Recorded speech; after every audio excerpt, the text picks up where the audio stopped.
오늘은 3월 8일, 현재 시각은 4시 44분.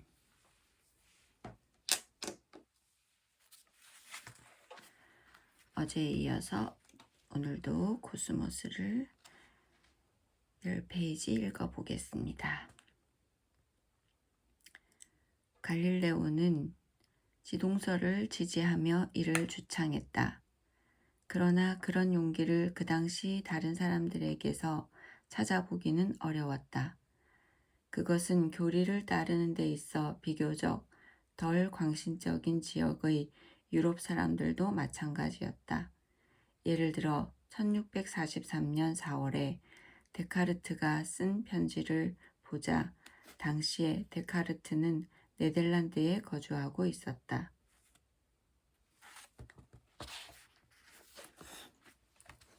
물론 당신도 최근에 갈릴레오가 종교 재판을 받았고 지구의 움직임에 대한 그의 견해는 이단으로 단죄되었음을 아실 것입니다. 그래서 저의 입장을 차체에 명확히 해둘 필요가 있을 것 같습니다. 저의 논문에서 제가 밝혀 설명한 모든 것들을 지구의 움직임에 관한 가설을 포함하여 너무도 상호 의존적입니다. 그러므로 그중 하나가 틀렸음을 알면 나머지 것들도 모두 그 논리가 어긋남을 어렵지 않게 보실 수가 있습니다.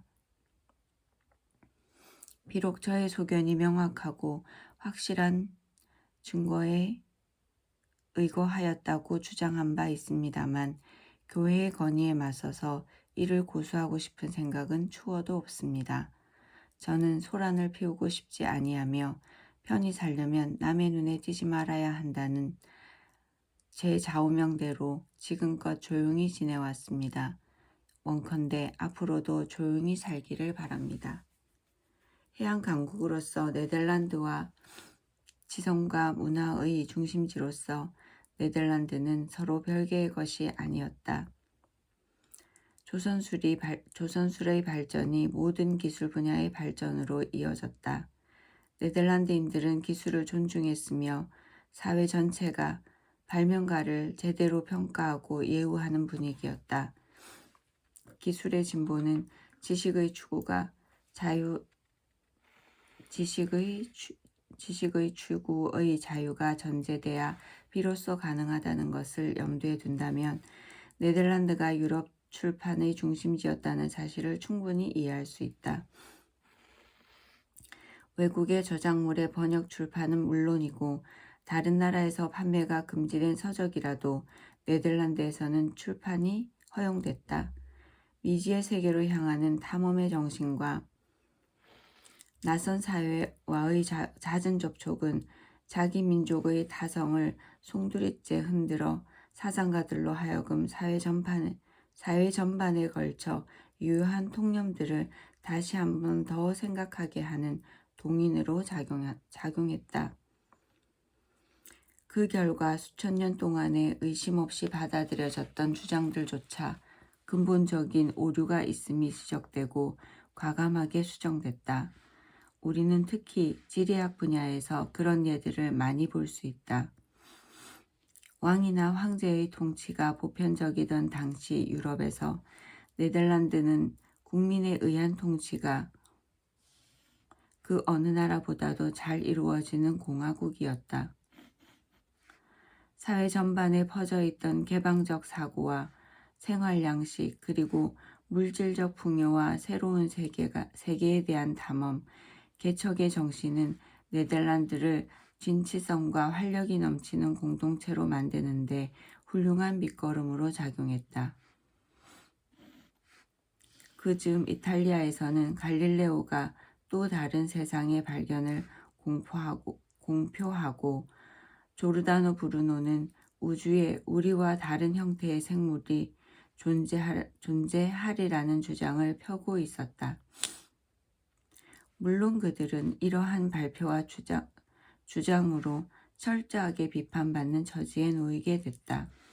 하지만 이와는 대조적으로 네덜란드에서는 크리스티안 하이헌스가 위 두 사람의 의견을 모두 지지하면서도 온갖 찬사를 다 받으며 살고 있었다.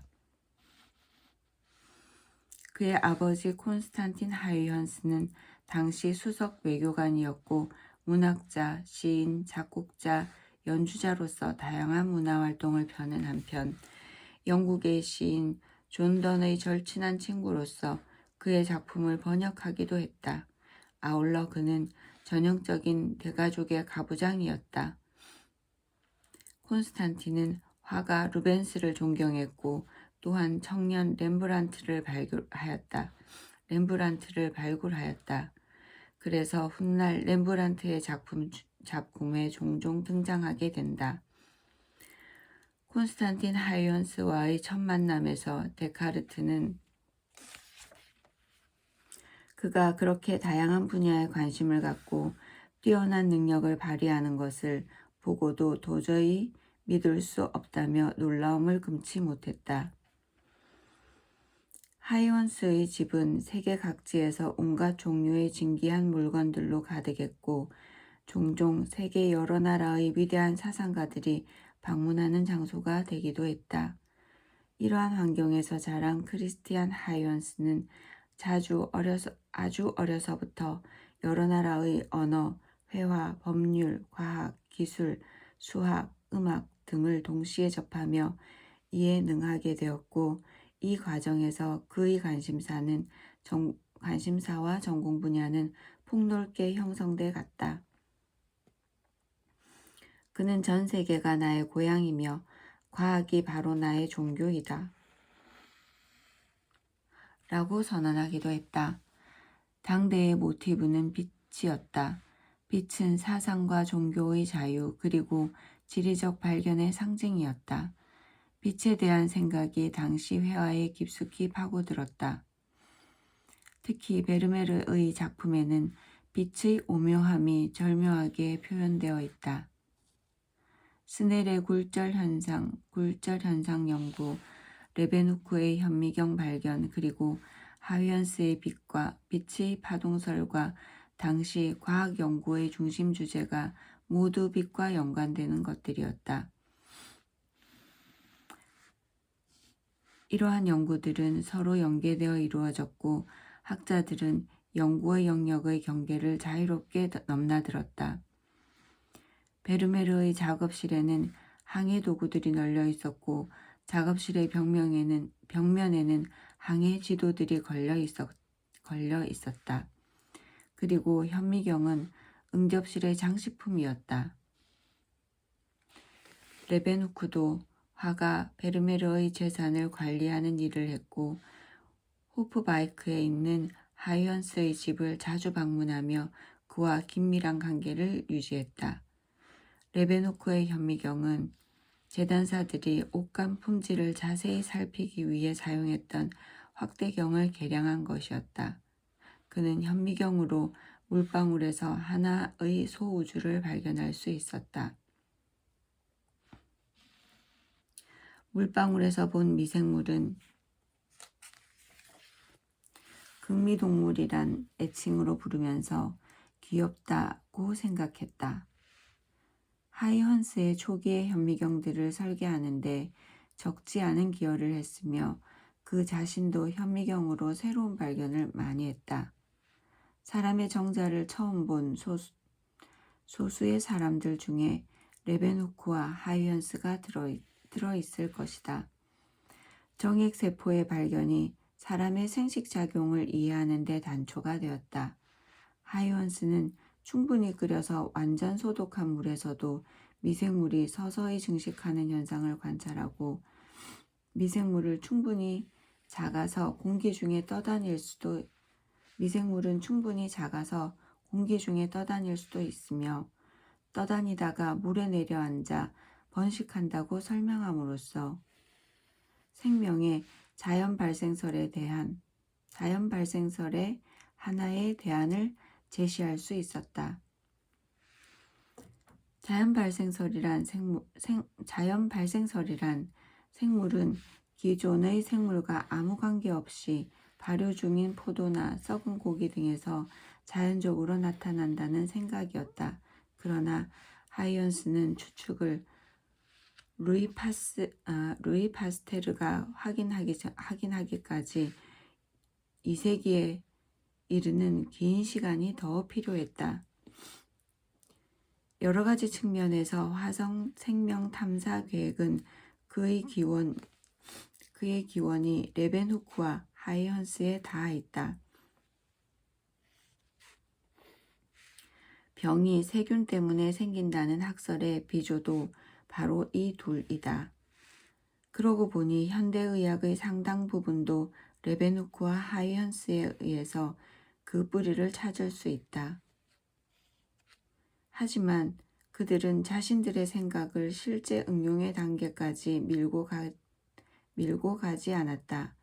당시 사회기술 수준에서 독특한 생각들을 제시하는 선에서 그치고 말았다. 네덜란드에서 17세기 초에 개발된 현미경과 망원경은 인간의 가시 한계를 아주 작은 것으로 그리고 아주 큰 영역으로 확장시켰다. 현재 우리가 원자핵이나 은하를 관측할 수 있게 된 것도 따지고 보면 그 뿌리가 17세기 초 네덜란드에까지 닿아 있겠다. 크리스티안 하이언스는 유리를 직접 갈아서 천체 망원경 제작에 필요한 렌즈를 만들기 좋아했으며 한 번은 5m 길이의 굴절 망원경을 제작했다. 그 망원경으로 그가 이룩할 수 있었던 새로운 발견들은 인류사에서 하이언스의 위치를 확고히 하기에 충분한 수준의 것이었다. 그는 에라토스테네스의 발자취를 따라서 지구 외의 다른 행성의 크기를 측정한 첫 번째 인물이며 금성이 구름으로 완전히 뒤덮여 있다는 사실을 맨 처음으로 추측해본 천문학자였다. 그리고 화성의 표면 특징을 지도로 그려 남겼을 뿐 아니라 그러한 표면 특징이 나타났다 사라지는 현상을 관찰하여 화성의 자전 주기가 지구와 비슷하게 24시간 정도라는 것까지 측정했다. 토성이 여러 겹의 고리로 둘러싸여 있고 특히 그 고리가 토성 표면과 접촉하지 않는다는 사실을 처음 확인한 것도 하이언스였다. 타이탄도 그가 발견했다. 타이탄은 토성의 위성 중에서 가장 큰 위성이자 태양계에서는 둘째로 큰 것이다. 타이탄에서 흥미진진한 현상들을 많이 볼 수 있어서 앞으로 생명의 기원 연구와 관련해서 크게 기대되는 연구 대상의 천체이다. 그는 이러한 발견과 업적의 대부분을 20대에 이룩했으니 이 또한 우리를 놀라게 하기에 충분하다. 하이언스는 또한 점성술이라는 것은 말도 안 되는 소리라고 생각했다. 하이언스의 업적은 사실 위에서 언급한 것보다 훨씬 더 많다. 당시 항해술의 핵심 문제는 바다에서 자신의 경도를 어떻게 알아내느냐는 것이었다. 위도는 별자리를 통해서 정확히 알 수 있다. 남쪽으로 갈수록 위도가 낮은 곳의 별자리들을 볼 수 있으므로 위도의 결정은 쉬운 일이었다. 그러나 경도 결정은 시간의 흐름을 추적해야 하므로 위도의 측정보다 한층 더 어려운 작업이었다. 배에 실려 있는 시계는 배가 출발한 항구의 표준시를 가리킨다. 한편 태양이나 별이 뜨고 지는 것을 이용하면 배가 위치한 지방의 시간을 알 수 있다.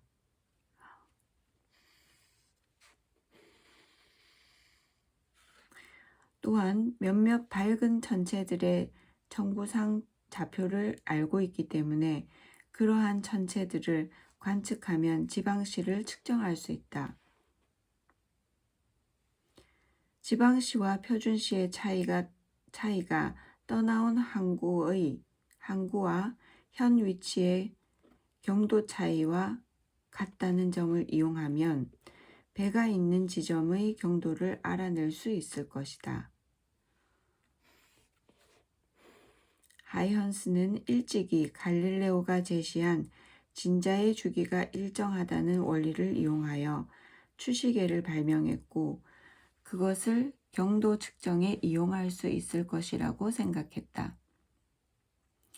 그가 발명한 추시계를 항해사가 바다 한복판에서 자신의 위치를 측정하는 데에 활용했지만 완전히 성공적이지는 못했다. 그러나 그가 쏟아놓은 노력의 결과로 천문 관측과 과학의 실험의 정확도가 그때까지의 수준을 훨씬 뛰어넘게 됐다.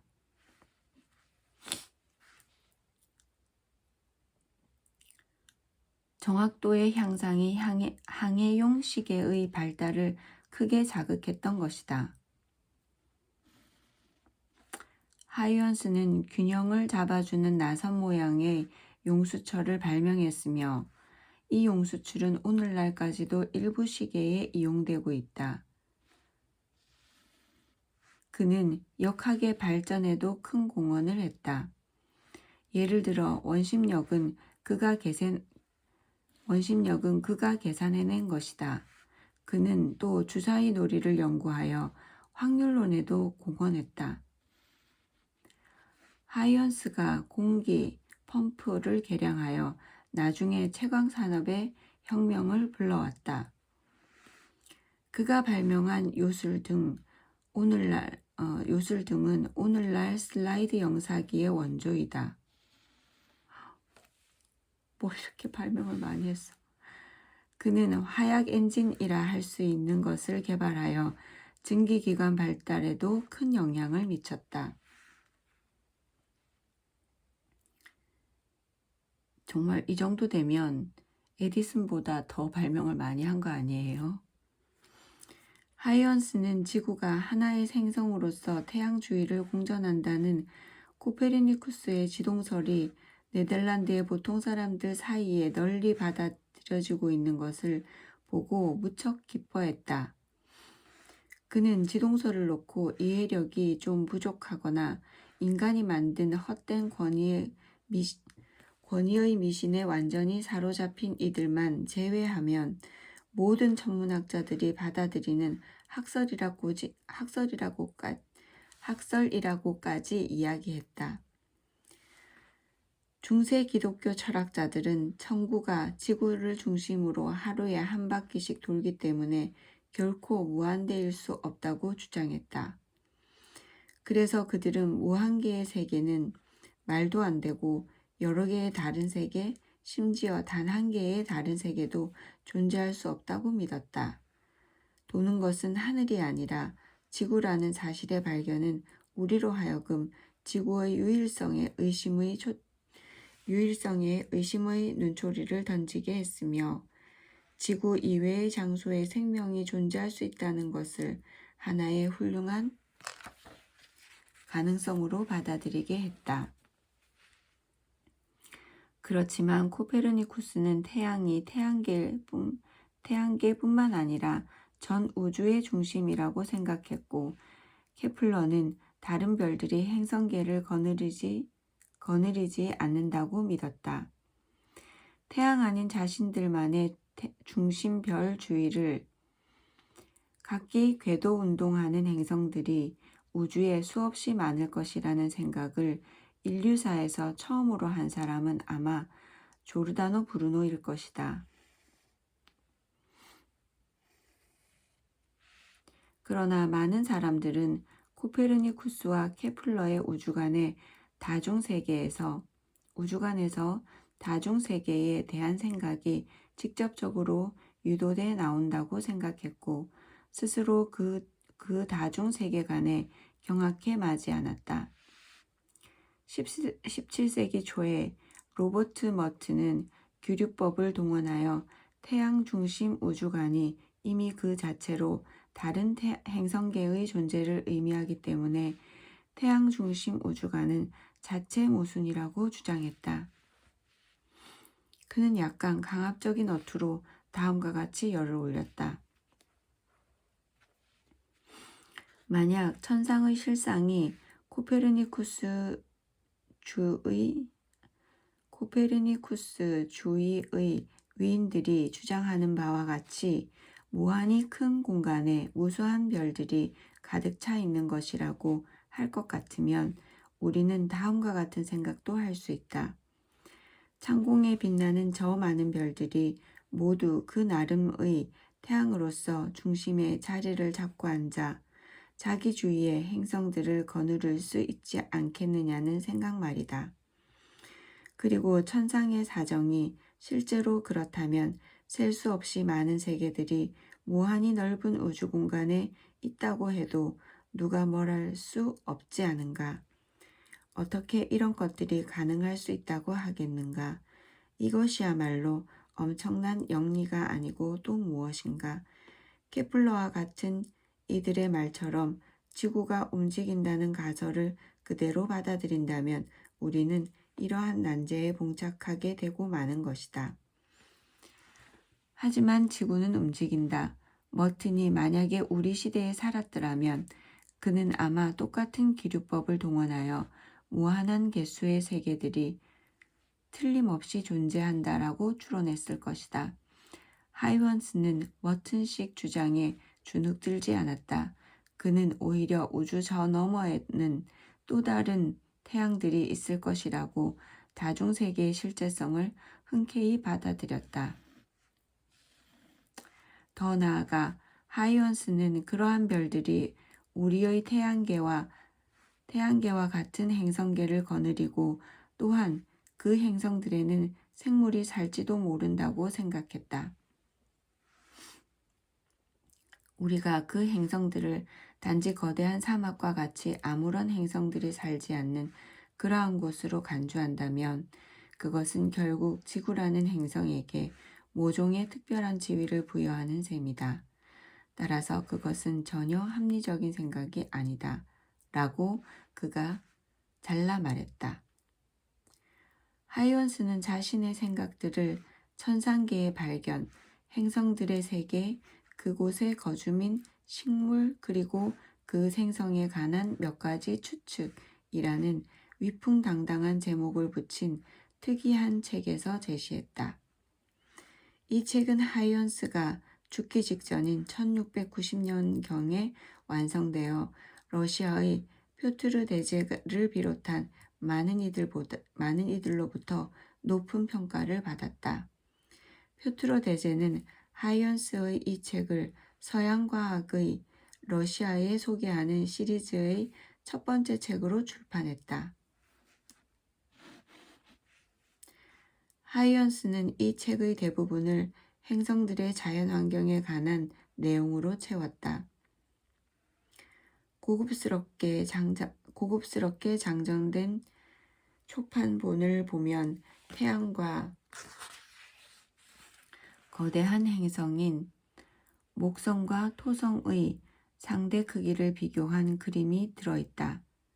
거대한 행성이라고 해도 태양에 비하면 매우 작다. 그리고 토성과 지구가 나란히 있는 애칭화가 하나 있는데 우리 지구는 거기에 아주 작은 원으로 표현되어 있다. 좀 더 읽을까요? 하이언스는 다른 행성들의 자연환경과 그곳에 거주하는 생물들의 실상을 17세기 지구인들에게 알려진 지구의 상황과 대체로 비슷하게 상상했다. 그는 행성인들이 그 체구와 육신의 세세한 부분까지 지구인과 눈에 띄게 다를 것이다. 그야말로 우스꽝스러운 생각은 우리 인간과 같은 모습을 갖추어야만 그 안에 이성을 갖춘 영혼이 깃들 수 있다는 생각이다. 다시 말해서 이상하게 생긴 자도 똑똑할 수 있다는 뜻이다. 그러나 그 뒤에는 이상하게 생겼어도 그 정도가 지나치게 이상할 리 없다는 하이언스의 주장이 이어진다. 즉 우리처럼 손이 있고 발이 달렸을 것이며 직립보행을 하고 글자와 기하학을 알 것이고 나아가 목성의 바닷길을 헤쳐 가는 목성의 뱃사람들은 목성에 딸린 위성 4개를 그들의 항해에 활용할 것이라고 주장했다. 물론 하이언스도 그 시대가 만든 인물이었다. 그렇지 않은 사람이 어디에 있을까? 그는 과학이 자신의 종교라고 선언하고 나아가서 외계 행성들의 거주민들이 있을 것이라고 주장했지만 그 추론은 신이 아무 목적 없이 행성을 만들어 놓을 리가 없으므로 외계 행성들에도 반드시 거주민이 있을 것이라는 논리에서 나온 것이었다. 사실 하이언스의 시대에는 다윈의 진화론이 나오기 전이므로 외계 생물에 대한 그의 생각은 생명 진화를 전혀 고려하지 않은 것이었다. 그렇지만 그는 순전히 관측적 사실을 근거하여 현대 우주론의 내용과 비슷한 사고를 전개할 수 있었다.